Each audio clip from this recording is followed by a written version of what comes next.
Hi అందరికీ నమస్తే. నేను స్రవంతి. ఈరోజైతే కొబ్బరిపాలతో వెజిటేబుల్ రైస్ అండి. దానికోసం ఇలా అన్నీ ప్రిపేర్ చేశానండి. ముందుగా పాన్ పెట్టుకుని కొద్దిగా నెయ్యి వేసుకొని ఇలాగ బిర్యానీ మసాలా అంతా వేసుకోవాలి. చెక్క, లవంగాలు, షాజీరా, బిర్యానీ ఆకు అన్నీ వేసుకుని ఫ్రై చేసుకున్నాక ఇలా కట్ చేసుకున్న వెజిటేబుల్స్ కూడా వేసుకోవచ్చండి. క్యారెట్, టమాటో, ఉల్లిపాయ, పచ్చిమిరకాయ, జీడిపప్పు అన్నీ వేసుకుని ఫ్రై చేసుకోవాలి. కొబ్బరిపాలు ఇలా తీసుకోవాలండి. మిక్సీలో మెత్తగా పేస్ట్లా రుబ్బుకొని క్లాత్లో వడబోసుకుంటే పాలు రెడీ అవుతాయి. ఇలా కొబ్బరిపాలు రెడీ చేసుకోవాలి. ఫ్రోజన్ గ్రీన్ పీస్ ఉంటాయి కదా, అవి కూడా వేసాను. అవి కూడా ఫ్రై అయ్యాక కొద్దిగా అల్లం వెల్లుల్లి పేస్ట్ వేసుకుని అది కూడా ఫ్రై చేసుకోవాలి. ఇలా అన్నీ బాగా ఫ్రై చేసుకున్నాక అప్పుడు కొబ్బరిపాలు పోసుకోవాలండి. ఒక గ్లాసు బియ్యానికి ఒక గ్లాసు కొబ్బరిపాలు, ఒక గ్లాసు వాటర్ వేసుకోవాలి. నేనైతే 2 గ్లాసులు బియ్యం తీసుకున్నాను. దానికోసం 2 గ్లాసులు కొబ్బరిపాలు, 2 గ్లాసులు వాటర్ కలిపి మొత్తం 4 గ్లాసులు పోసానండి.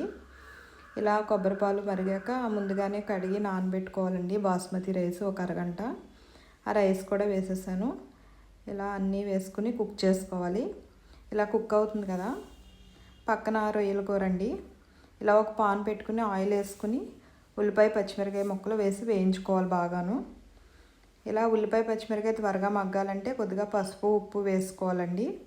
అప్పుడు త్వరగా ఫ్రై అయిపోతాయి. ఇలా ఉల్లిపాయలు ఫ్రై చేసుకుని పచ్చిమిర్చి కూడా వేసుకుని ఫ్రై చేసుకోవాలి. ఇలా అన్నీ బాగా ఫ్రై చేసుకోవాలండి.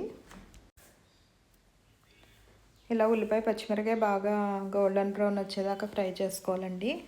తర్వాత దీంట్లో కొంచెం అల్లం వెల్లుల్లి పేస్ట్ కూడా వేసుకోవాలి. అది కూడా బాగా ఫ్రై చేసుకోవాలి.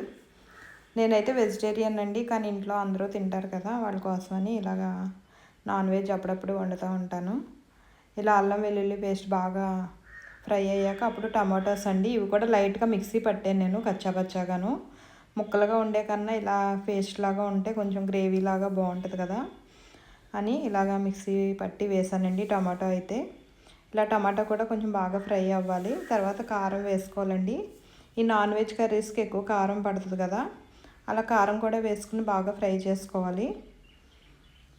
కొబ్బరిపాలు రైస్ చేశాను కదా, అది బాగా కుక్ అయిన తర్వాత వీడియో క్లిప్ మిస్ అయిందండి. ఈ రొయ్యలు అయితే ఇలాగ పక్కన బాయిల్ చేసుకుని అప్పుడు వేస్తాను కూరలోను. వండేటప్పుడు డైరెక్ట్గా వేసేస్తే కొంచెం అంత బాగోదేమో అనిపిస్తుంది నాకైతే. ఇలా కొంచెం పక్కన బాయిల్ చేసి అప్పుడు వేస్తాను ఇలాగ వండేటప్పుడు ఉల్లిపాయలు మగ్గిన తర్వాత. అలా అన్నీ వేసుకుని ఫ్రై చేసుకున్నాక వాటర్ పోసుకోవాలండి తగినంత. రొయ్యలు ఉడకాలి కదా, అలా వాటర్ పోసుకుని బాగా ఉడికించుకోవాలి. లాస్ట్లో ఇలా గరం మసాలా పొడి వేసుకోవాలండి. ఆ మసాలా వేసాక కూడా కొంచెం ఉడికించుకుంటే మనకి రొయ్యలు కూర రెడీ అయినట్టే. రైస్ అయితే కనుక vegetable rice video clip miss అయిందండి. ఈ కూర అయితే రెడీ. ఇలా గిన్నెలోకి తీసుకుని సర్వ్ చేసుకోవడమే. బాయ్ అండి.